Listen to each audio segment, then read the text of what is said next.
Hello everyone. आज हम सभी आरटीआई एक्ट 2005 के बारे में पढ़ेंगे।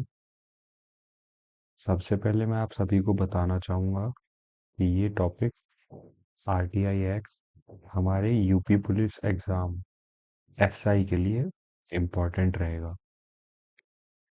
ये टॉपिक हमारा आता है मूल विधि के अंदर।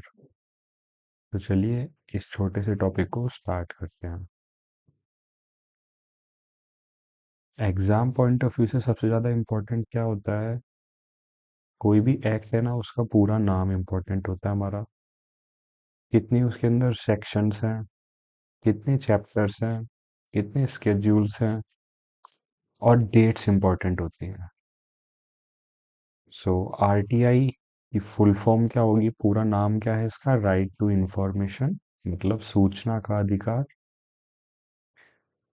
सेक्शंस कितने हैं हमारे? 31, 31 सेक्शंस हैं इसके अंदर। चैप्टर्स कितने हैं? 6। डेट्स यहाँ पे दो इंपॉर्टेंट है हमारी।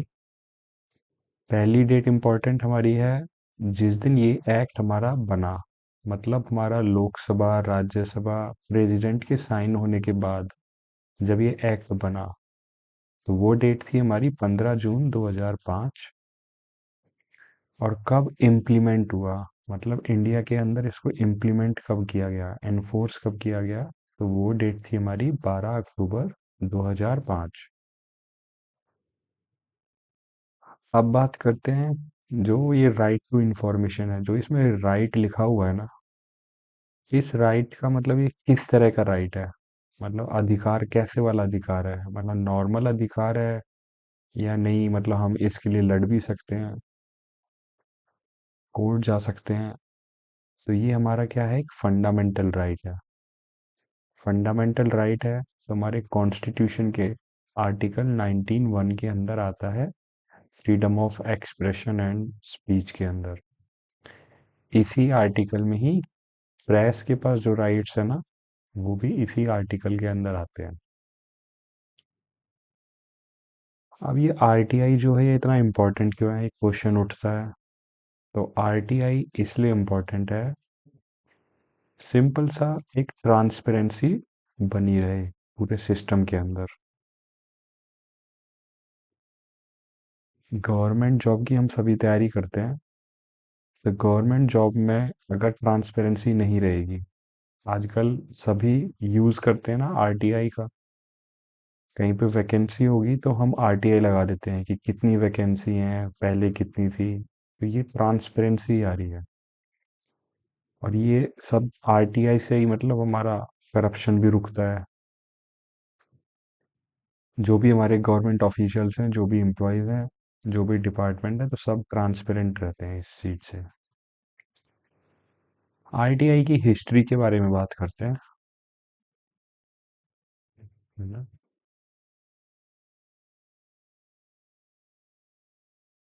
आरटीआई का जो जन्म है, जो हमारा बर्थ है ना, अगर हम इंडिया के लेवल से देखें और पहले देखते हैं दुनिया के, मतलब वर्ल्ड लेवल पे, तो आरटीआई की जो हिस्ट्री है वर्ल्ड लेवल से स्टार्ट होती है। वर्ल्ड में भी सबसे पहले ये कंसेप्ट आया था हमारा स्वीडन के अंदर।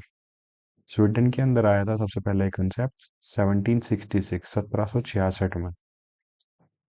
इंडिया में इसकी डिमांड सबसे पहले उठी थी राजस्थान के अंदर, आरटीआई की। धीरे धीरे स्टेट रिकॉग्निशन मिलने लगा, तो पहला स्टेट हमारा बनता है तमिलनाडु, जिसने इसको रिकॉग्निशन दिया। फिर गोवा। और इसका पहली बार यूज देखा गया था हमारा 1990 के आसपास। मजदूर किसान शक्ति संगठन, वहां पे इसका पहली बार यूज किया गया था। ऊपर हमने पढ़ा था कि इसमें 31 सेक्शंस हैं, तो अब हम सेक्शंस ही पढ़ेंगे। आज हम 4 सेक्शन पढ़ेंगे, बाकी अगली वीडियो में पढ़ेंगे। तो सबसे पहला सेक्शन जो होता है, जैसा हम अपने कॉन्स्टिट्यूशन पॉलिटी सब ने पढ़ी होगी, तो जो भी हमारा पहला आर्टिकल होता है हमेशा, वो पहला आर्टिकल में उसके बारे में बताया होता है। तो वही सब चीज़ें कि कहाँ पे वो वैलिड होगा, क्या उसका नेम है, पूरा नाम क्या है। तो वही सब चीज़ें हैं। सेक्शन 1 के अंदर टाइटल बताए हुए हैं, जो भी शॉर्ट टाइटल है इसका। इनएक्ट डेट कब ये बना था, ऊपर हम डिस्कस कर चुके हैं। एनफोर्स कब हुआ था, ये भी हमने डिस्कस कर लिया। और कहाँ पे ये पूरा जो आरटीआई है कहाँ कहाँ वैलिड है, तो हमारे पूरे इंडिया के अंदर ये वैलिड रहता है। चैप्टर्स हमारे 6 हैं, सेक्शन हमारे 31 है, बात कर चुके हैं पहले ही। फिर आता है हमारा सेक्शन 2।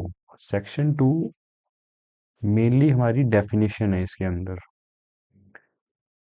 तो सारे हमें सेक्शन मतलब सेक्शन 2 के भी जो सब पार्ट्स हैं ना, हम वो सारे नहीं पढ़ेंगे, जो इम्पोर्टेंट है वो पढ़ने की कोशिश करते हैं।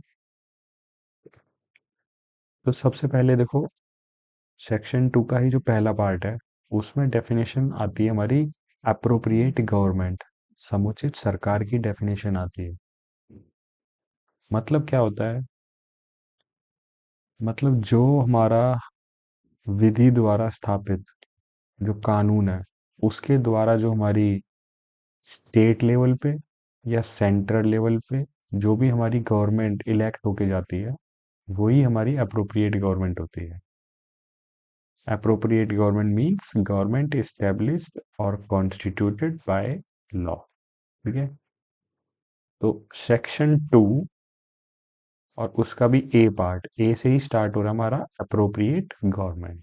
ठीक है, अब बात करते हैं कॉम्पिटेंट अथॉरिटी, सेक्शन 2 पार्ट ई। तो कॉम्पिटेंट अथॉरिटी का हिंदी में मतलब क्या है, मतलब सक्षम प्राधिकारी। इसका अर्थ ये है, अगर आप आरटीआई लगाते हो, सूचना का अधिकार अपना लगाते हो, और उस पर कोई कार्रवाई नहीं हुई, तो आप अब कहाँ जाओगे? कोई तो होना चाहिए जिसके पास हम जाएंगे, बताएंगे। तो वही हमारी कॉम्पिटेंट अथॉरिटी है, वही हमारा सक्षम प्राधिकारी है। जैसे अगर लोकसभा, विधानसभा का अगर केस है, अगर आप वहां पे आरटीआई लगा रहे हो, तो वहां की कॉम्पिटेंट अथॉरिटी हमारी स्पीकर है। राज्यसभा और हमारे Vidhan Parishad, legislative council, state legislative council, वहां पे हमारे कॉम्पिटेंट अथॉरिटी चेयरमैन है। सुप्रीम कोर्ट के चीफ जस्टिस रहेंगे, हाई कोर्ट के chief justice of high court रहेंगे। और जो भी हमारे ट्रिब्यूनल्स हैं, अगर सेंट्रल लेवल की बात हो रही है, तो वहाँ के हमारे प्रेसिडेंट होंगे। अगर स्टेट लेवल की बात हो रही है, तो वहाँ के हमारे गवर्नर होंगे, राज्यपाल। और अगर यूनियन टेरिटरी की बात होगी, तो हमारे एडमिनिस्ट्रेटर होंगे। सेक्शन 2 का ही एफ, एफ पार्ट, ये हमारे लिए इंपॉर्टेंट हो जाता है। इसमें डेफिनेशन दी है हमारी इंफॉर्मेशन की। ये जो राइट टू इंफॉर्मेशन में जो इंफॉर्मेशन है ना, इसका मतलब क्या है, डेफिनेशन दी है। तो वो कोई भी डाटा, मतलब जिसे हम सेव कर सकते हैं इलेक्ट्रॉनिक फॉर्म में, any data that can be saved in electronic form, तो वो एक इंफॉर्मेशन का टाइप है। अब इसके अंदर भी क्या क्या आएगा, इंक्लूड क्या क्या होना चाहिए, तो हमारा कोई भी डॉक्यूमेंट, कोई भी हमारा मेमोरेंडम, मतलब हम ज्ञापन सौंपते हैं, कोई भी ईमेल, कोई भी ओपिनियन, कोई भी एडवाइस। ये ओपिनियन एडवाइस का मतलब क्या है, अगर किसी ने कोई एडवाइस दी है और उससे आगे कोई कानून में कुछ हेल्प मिली है, कानून बना है या कोई रूल पास हुआ है, तो वो ओपिनियन और एडवाइस पे भी हम आरटीआई लगा सकते हैं। कोई प्रेस रिलीज है हमारी, कोई सर्कुलर आ गया है, order, log books, contracts, reports, samples, तो ये सारे हमारे वही हैं कि हम कहाँ कहाँ पे, मतलब जो भी डेटा था ना, डेटा मांग सकते हैं, इंफॉर्मेशन मांग सकते हैं, तो इंफॉर्मेशन इन सभी में से हम मांग सकते हैं। अच्छा, डेटा, एक क्वेश्चन उठता है कि डेटा केवल गवर्नमेंट का या प्राइवेट कंपनीज का भी डेटा हम यूज कर सकते हैं? तो प्राइवेट कंपनी का हम तभी यूज कर सकते हैं जब वो प्राइवेट कंपनी हमारी किसी गवर्नमेंट के अंदर काम कर रही होगी, तो हम उसका डेटा ले सकते हैं। प्राइवेट कंपनी जैसे मान लो रोड का टेंडर मिला होगा किसी को, कॉन्ट्रैक्ट मिला होगा किसी प्राइवेट कंपनी को, तो अगर हमारी वो ministry of road and transport के अंदर काम करेगी, तो हम उससे भी डेटा मांग सकते हैं। प्राइवेट कंपनी है, उससे भी डेटा मांग सकते हैं। तो ये था हमारा सेक्शन 2 का एफ एफ पार्ट। ठीक है, अब आता है हमारा सेक्शन 2 का एच पार्ट। इसमें बात की जाती है पब्लिक अथॉरिटी, लोक प्राधिकारी। कोई भी एंटिटी जो बनाई गई है हमारे लॉ के द्वारा, तो वो हमारा आरटीआई एक्ट के अंदर आती है। अब एंटिटी माने मतलब कोई भी ऑफिसर हो सकता है, कि कौन कौन हमारे पब्लिक अथॉरिटी होंगी। कोई ऑफिसर हो सकता है, कोई बॉडी। बॉडी माने वो कैसी बॉडी है, हम बात करते हैं ना, कॉन्स्टिट्यूशनल बॉडी है या स्टैच्यूटरी बॉडी है, नॉन स्टैच्यूटरी है। कोई भी हम बॉडी, उसकी बात कर रहे हैं। कोई भी इंस्टीट्यूशन हो सकता है, और कोई भी एनजीओ हो सकती है, पर एनजीओ जो है वो गवर्नमेंट कंट्रोल होनी चाहिए। अच्छा, अब ये भी नहीं है कि मैं बोल दूं कि मैं ऑफिसर हूँ और ठीक है मैं पब्लिक अथॉरिटी बन गया, नहीं। ये जो तीनों बोले ना, ऑफिसर, बॉडी, इंस्टीट्यूशन, ये भी तभी माने जाएंगे जब ये फॉर्म किए जाएंगे या अपॉइंट होंगे हमारे पार्लियामेंट, कॉन्स्टिट्यूशन, लेगिस्लेचर या अप्रोप्रिएट गवर्नमेंट। ये अप्रोप्रिएट गवर्नमेंट हम ऊपर डिस्कस कर चुके हैं। तो इन सभी के द्वारा अगर वो फॉर्म किए गए हों या अपॉइंट किए गए हों, तो ही वो ये सब कहलाएंगे ऑफिसर, बॉडी और इंस्टीट्यूशन। और ये सब क्या होते हैं, हमारे पब्लिक अथॉरिटी होते हैं। सेक्शन 2 का ही एक इम्पॉर्टेंट आर्टिकल है हमारा, सेक्शन 2 पार्ट जे। इसमें डेफिनेशन दी है हमारी आरटीआई, जो राइट टू इंफॉर्मेशन में पढ़ रहे हैं ना, उसकी डेफिनेशन दी हुई है। तो डेफिनेशन में क्या बताया है कि कोई भी राइट जो दी जाती है हमारी पब्लिक अथॉरिटी के द्वारा, rights granted by public authority under this act to access information. अब कैसी इंफॉर्मेशन, तो कोई भी डॉक्यूमेंट्स का इंस्पेक्शन हो, कोई भी नोट्स हो, कोई भी सर्टिफाइड सैंपल्स हो या इलेक्ट्रॉनिक रिकॉर्ड्स हो, ये सब हमारे आरटीआई के अंदर आते हैं। मतलब पब्लिक अथॉरिटी, मतलब ये अधिकार देगी हमको कि हम ये सब एक्सेस कर सकते हैं इन इंफॉर्मेशन को, इन सब के जरिए। ठीक है, अब हम सेक्शन 2 के बाद सेक्शन 3 में आते हैं। तो सेक्शन 3 छोटा सा है हमारा, बस ये आरटीआई हमारा अप्लाई कौन कर सकता है, तो हम इंडियन सिटीजन जो हैं वो अप्लाई कर सकते हैं। सिंपल सी बात है।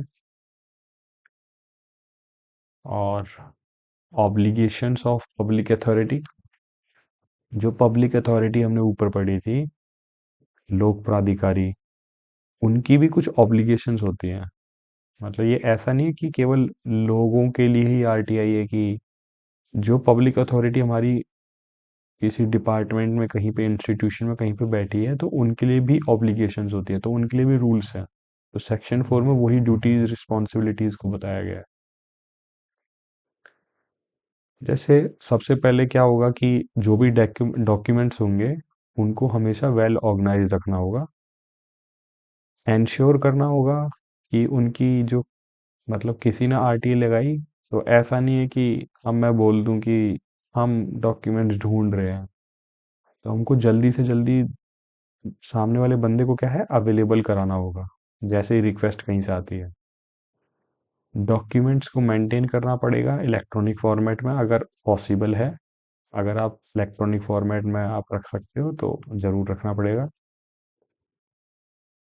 पब्लिक इंफॉर्मेशन ऑफिसर्स, ये आपको डेजिग्नेट करने पड़ेंगे। असिस्टेंट पब्लिक इंफॉर्मेशन ऑफिसर भी आपको डेजिग्नेट करने पड़ेंगे। ये ड्यूटीज़ हैं, मतलब जो हमारे पब्लिक अथॉरिटीज़ हैं उनकी ड्यूटीज़ बता रहा हूँ मैं। आपको असिस्टेंस प्रोवाइड करनी पड़ेगी, जहाँ पे कोई भी हमारा जो सिटीजन है वो आपसे कोई इंफॉर्मेशन मांगेगा, तो आपको बताना पड़ेगा कि ऐसा क्यों हो रहा है। Publish all relevant facts while formulating important policies or announcing the decisions which affect public. तो ऐसा कोई भी डिसीजन, ऐसी कोई भी पॉलिसी जिसका अफेक्ट पड़ा हो पब्लिक के ऊपर, तो वो सारे जितने भी उससे रिलेटेड तथ्य होंगे, फैक्ट्स होंगे, वो पब्लिश करने पड़ेंगे। और इसके बाद एक इसी में लास्ट पॉइंट आता है हमारा, कोई भी एडमिनिस्ट्रेटिव डिसीजन है, उसके द्वारा अगर जो भी लोग अफेक्ट हुए हमारे, कोई एक गलत डिसीजन ले लिया गया, तो उसका भी प्रॉपर रीजन आपको प्रोवाइड करना होगा। तो ये सब के लिए आपको पहले ही तैयार रहना है। तो यही हमारी ऑब्लिगेशंस आती हैं पब्लिक अथॉरिटी की। तो ये हमने पढ़ा, छोटी छोटी चीजें पढ़ी। होप आपको समझ आया होगा। आगे सेक्शन 5 से मैं आगे नेक्स्ट क्लास में पढ़ाऊंगा। Thank you.